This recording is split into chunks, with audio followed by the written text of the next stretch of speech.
Does the government work for us or do we work for the government?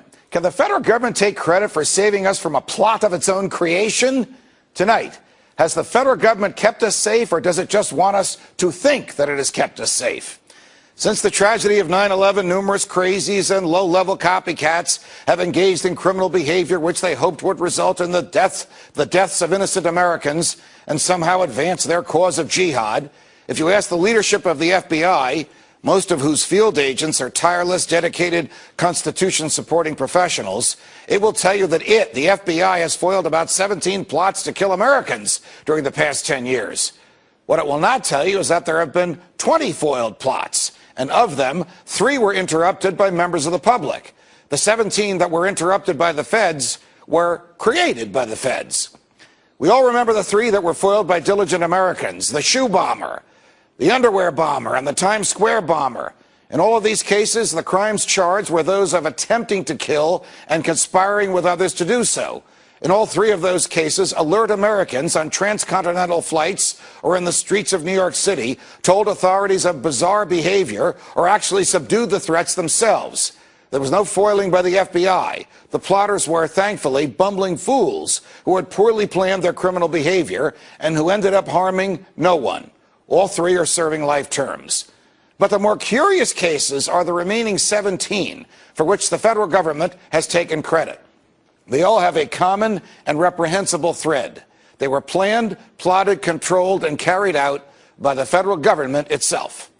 In all of these 17 cases, from the Fort Dix 6 to the Lackawanna 7 to the Portland parade bomber, the feds found young men of Muslim backgrounds, loners who were bitter at America. They befriended them, cajoled them, and persuaded them that they could change the world by killing Americans. In all these cases, agents worked undercover and portrayed themselves to the targets as Arabs of like un-American mind. In some cases, the federal agents used third parties to act as middlemen.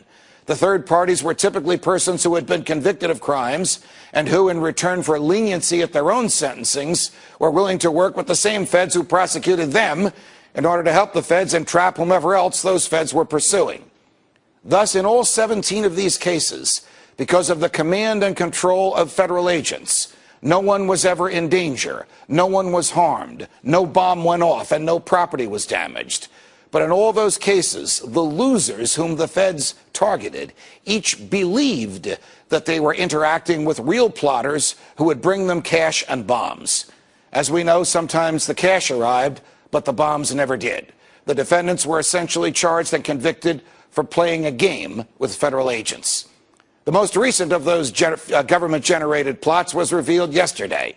It has a new twist because it allegedly involves agents of the intelligence apparatus of the government of Iran.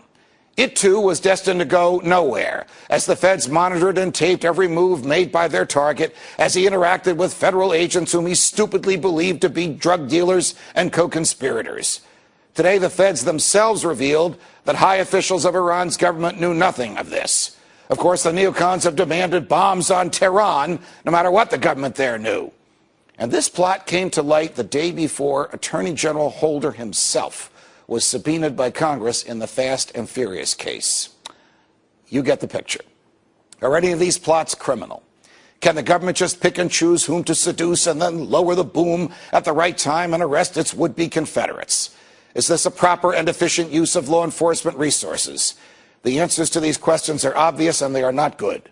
The courts have made this legal, so long as the target of these plots had a mental predisposition to cause harm. But none of this keeps us safe. All of this makes us less free, as any one of us can be entrapped. And we are fools if we praise the government for exposing a plot of its own creation and saving us from a danger that never existed. Can the government break the law in order to enforce it?